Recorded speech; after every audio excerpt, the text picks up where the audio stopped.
Study IQ IAS, अब तैयारी हुई अफोर्डेबल।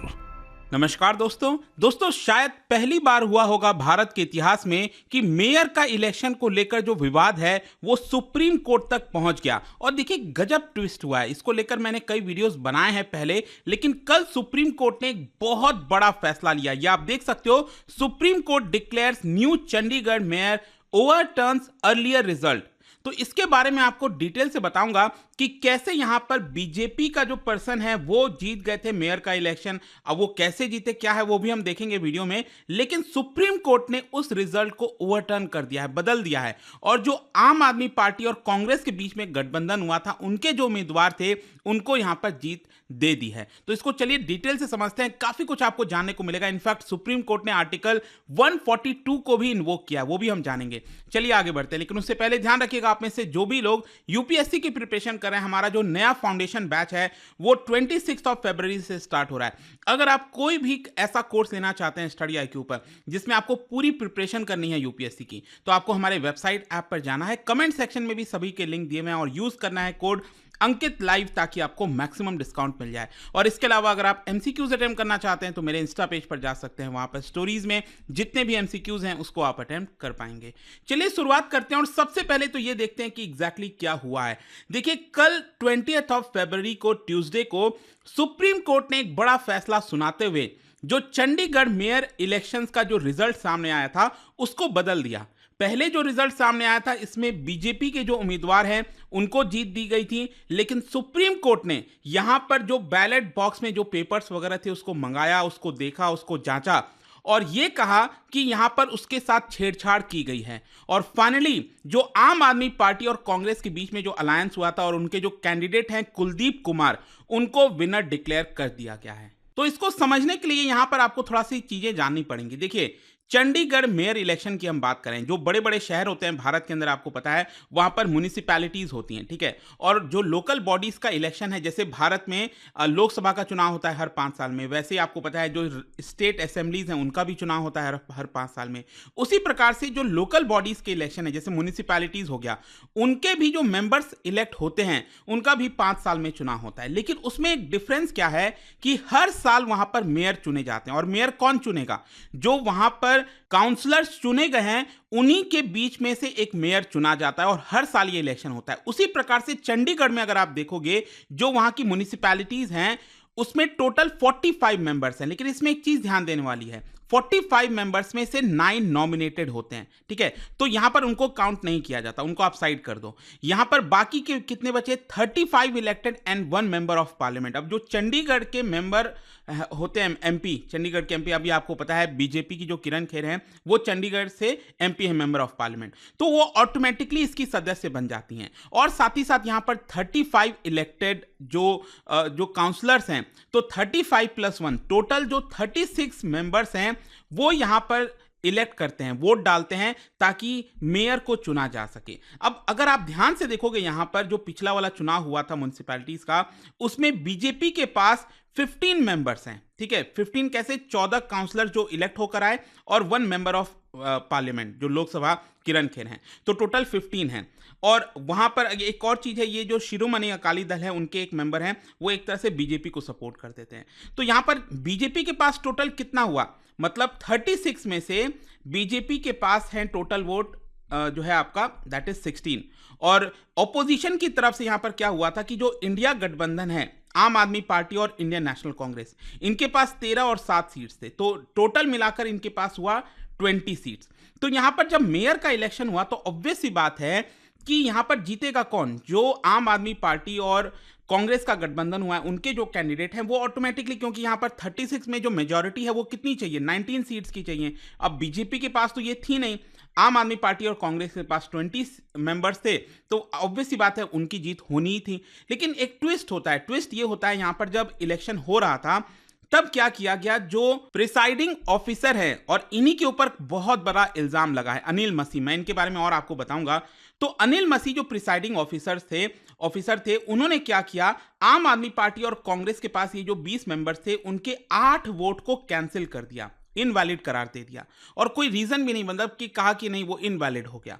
और वही सबसे बड़ा मुद्दा हुआ है। और इनवैलिड होने से कितना हो जाता है, आम आदमी पार्टी और कांग्रेस के पास 12 मेंबर्स बचते हैं और इसीलिए बीजेपी के जो कैंडिडेट थे उनको मेयर बना दिया गया। ये हुआ था। अब एलिगेशन क्या लगा, अनिल मसीह, अगर आप देखोगे ये पिक्चर में आपको अनिल मसीह देखने को मिल रहे होंगे, ये उनके पास ये बैलेट पेपर्स हैं। तो क्या हो रहा था कि जब वो काउंटिंग कर रहे थे तो कुछ बैलेट पेपर्स के ऊपर वो क्रॉस का निशान ऐसे लगा दे रहे थे और इसी की वजह से बोला जा रहा था कि उसको जानबूझकर गलत तरीके से इनवैलिड करने की कोशिश की जा रही है और इसी प्रकार से 8 जो वोट है आम आदमी पार्टी और कांग्रेस के, उसको इनवैलिड करार दिया गया था। अब यहां पर आम आदमी पार्टी, जैसे ये इलेक्शन का रिजल्ट आता है, कांग्रेस और आम आदमी पार्टी उन्होंने साफ साफ इल्जाम लगा दिया कि बीजेपी जानबूझकर इसको गलत तरीके से चुनाव को जीतना चाहती है, उनके पास नंबर्स नहीं है, फिर भी यहां पर गलत तरीके से अपने मेंबर को मेयर बनाना चाहते हैं। और ये आप देख भी सकते हो, अरविंद केजरीवाल जी का ट्वीट आया था 30 जनवरी को, चंडीगढ़ मेयर चुनाव में दिन दहाड़े जिस तरह से बेईमानी की गई है वो बेहद चिंताजनक है। यदि एक मेयर चुनाव में ये लोग इतना गिर सकते हैं तो देश के चुनाव में तो किसी भी हद तक जा सकते हैं। ये सारे इल्जाम लगाए जा रहे थे। अल्टीमेटली क्या होता है कि ये मामला सुप्रीम कोर्ट तक चला जाता है। देखिए, पहले यहां पर वो लोग गए थे हाई कोर्ट, पंजाब और हरियाणा हाई कोर्ट, वहां से कुछ रिलीफ नहीं मिल रहा था। फाइनली मामला गया सुप्रीम कोर्ट में और यहां पर 3 जजों की बेंच बैठाई गई जिसको हेड किया जा रहा था भाई सीजेआई चंद्रचूड़ साहब, और उन्होंने यहां पर इसको संज्ञान में लिया और कहा कि जो भी कुछ हुआ है वो गलत है। मतलब कि जिस तरीके से कैमरा में, ये जो मैंने आपको तस्वीर दिखाई, जब वो ये अनिल मसीह साहब जो भी कुछ कर रहे थे बैलेट पेपर के ऊपर, वो बार बार कैमरे की तरफ भी देख रहे थे कि कौन देख रहा है नहीं देख रहा है, इस तरह की सारी चीजें हो रही थी। और इसीलिए आप देख सकते हो यहां पर चंद्रचूड़ साहब ने कहा, why is he looking at the camera, this is mockery of democracy and murdering democracy, we are appalled. और साथ ही साथ उन्होंने कहा कि is this the behaviour of returning officer, please tell the returning officer Supreme Court is watching him. और सबसे बड़ा जो सेंटेंस सुप्रीम कोर्ट ने उस समय बोला था वो था, chief justice further said purity of the election process is Paramount, murder of democracy can not be allowed. ये शब्द जो चीफ जस्टिस ऑफ इंडिया है उन्होंने कहा। और साथ ही साथ 5 फरवरी को, देखो ये सुप्रीम कोर्ट का जो ऑब्जर्वेशन था वो 5 फरवरी को था, 5 फरवरी को, ठीक है। और उस समय 5 फरवरी को सुप्रीम कोर्ट ने ये कहा कि जो भी बैलेट पेपर्स वगैरह हैं, जो भी वीडियो रिकॉर्डिंग्स हैं, उसको सही तरीके से संभाल के रखी जाए। इसकी सुनवाई हम 19 फरवरी को करेंगे और फाइनली यहां पर इसकी सुनवाई होती है। देखो वो सुनवाई होगी, उसके पहले मैं आपको बता दूं, यहां पर जिनके ऊपर इल्जाम लगा है अनिल मसीह के ऊपर, वो basically farmer BJP general secretary थे माइनॉरिटी मोर्चा सेल के, और उनको 2022 में ही नॉमिनेट किया गया था काउंसिलर। मैंने आपको बताया था ना उसमें 9 नॉमिनेटेड मेंबर्स होते हैं, तो उसमें उनको नॉमिनेट किया गया था। तो जैसे ही सुप्रीम कोर्ट के अंदर ये सुनवाई होने वाली थी, उसके पहले ही बीजेपी ने क्या किया, उनको माइनॉरिटी सेल से हटा दिया। और फाइनली यहां पर फरवरी 19 को और कल 20 फरवरी को सुप्रीम कोर्ट ने यहां पर सब कुछ देखा और कहा, साफ साफ कहा कि इलेक्टोरल बैलेट जो है उसके साथ छेड़छाड़ की गई है और जो पहले वोट डाले गए थे उसी के हिसाब से यहां पर रिजल्ट अनाउंस कर दिया गया। मतलब कि 20 मेंबर जो थे उनका वैलिड, टोटल 20 आम आदमी पार्टी और कांग्रेस के वोट को वैलिड करार दिया गया और बीजेपी का 16 वोट्स तो था ही। तो उसके हिसाब से यहां पर जो उनके कैंडिडेट थे आम आदमी पार्टी और कांग्रेस के,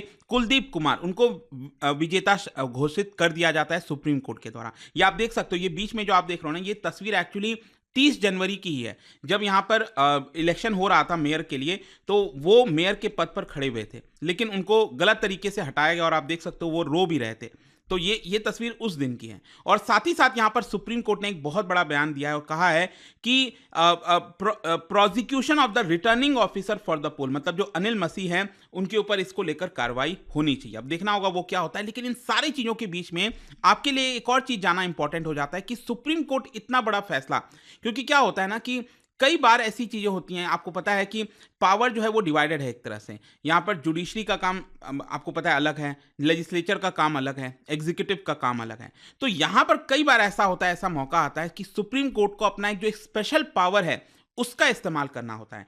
आर्टिकल 142 ये पावर सुप्रीम कोर्ट को देता है। मतलब सुप्रीम कोर्ट को जब लगता है कि जस्टिस नहीं हो रहा है तो जस्टिस दिलाने के लिए, जब सुप्रीम कोर्ट को लगता है कि यहां पर जरूरी है उसका बीच में दखल देना, जस्टिस दिलाना, उस केस में वो आर्टिकल 142 का इस्तेमाल करके खुद से यहां पर जस्टिस दिलाता है। जो रिजल्ट है, वो जो चीजें हैं उसको अनाउंस करता है। और यही चीज कल हुआ है एक्चुअली। यहां पर आप देखोगे जो chief justice of India DY Chandrachud, justices JB Pardiwala और मनोज मिश्रा, तीनों जजों ने मिलकर यहां पर कहा, we are of the considered view that in such a case this court is duty bound particularly in the context of article 142, ताकि हम यहाँ पर जो कंप्लीट जस्टिस है वो दिला सकें और इसी के तहत यहाँ पर जो आम आदमी पार्टी और कांग्रेस है उनको एक तरह से जीत दे दी जाती है मेयर के इलेक्शन में। लेकिन यहाँ पर एक और इंटरेस्टिंग चीज है जो आपके लिए बहुत जरूरी है जानना, वो है एक बड़ा ट्विस्ट है। देखो ट्विस्ट क्या है मैं आपको बताता हूँ। ये सुप्रीम कोर्ट का जब जजमेंट आया उसके जस्ट 1-2 दिन पहले आप देखोगे एक बड़ी खबर ये आती है। मैंने आपको क्या बोला था कि यहाँ पर बीजेपी के पास कितने मेंबर्स थे टोटल, ये थे 16 और आम आदमी पार्टी और कांग्रेस के पास थे टोटल 20 मेंबर। ठीक है, अब क्या हुआ, एक ट्विस्ट ये हुआ कि आम आदमी पार्टी और कांग्रेस के 3 मेंबर्स बीजेपी के पास चले जाते हैं। यहां पर तीनों का नाम मैं आपको बताता हूं, पूनम देवी, नेहा मुसावत और गुरुचरण काला। ये 3 क्या करते हैं, जंप कर जाते हैं और बीजेपी के पास आ गए। अब क्या हो गया है कि म्युनिसिपैलिटी के अंदर अगर आप देखोगे तो बीजेपी के पास टोटल 19 काउंसलर्स हो गए।